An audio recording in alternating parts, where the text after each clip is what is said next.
PTI ने Punjab assembly के इंतखाबात मुलतवी करने का फैसला सुप्रीम कोर्ट में चैलेंज कर दिया।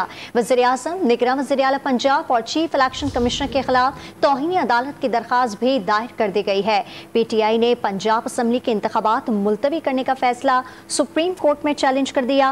वज़ीर-ए-आज़म, निगरान वज़ीर-ए-आला पंजाब और चीफ इलेक्शन कमिश्नर के खिलाफ तौहीन अदालत की दरख्वास्त पर दायर कर दी गई। तफसीलात जानते हैं डॉन न्यूज़ के नुमाइंदे हसीब भट्टी से। हसीब भट्टी, आपसे जानना चाहेंगे दरख्वास्त में क्या मौक़िफ़ इख्तियार किया गया है?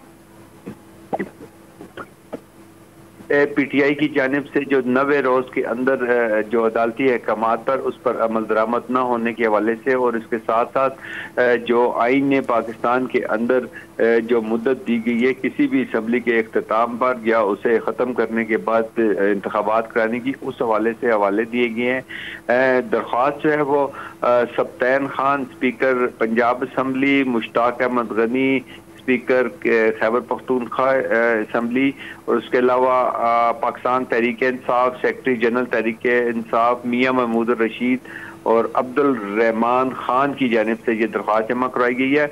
और दरख्वास्त के अंदर जो है election commission of Pakistan, federation of Pakistan, ministry of parliamentary affairs, ministry of law and justice, secretary cabinet division और चीफ सेक्रेटरी पंजाब और चीफ सेक्रेटरी खैबर पख्तूनख्वा को फरीक बनाया गया है। जी, PTI ने पंजाब इंतखाबात मुलतवी करने का फैसला सुप्रीम कोर्ट में चैलेंज कर दिया। वज़ीर-ए-आज़म, वज़ीर-ए-आला और चीफ इलेक्शन कमीशन के खिलाफ तौहीन अदालत की दरख्वास्त ने भी दायर कर दी। तफसीलात देते हसीब भट्टी, बहुत शुक्रिया आपका।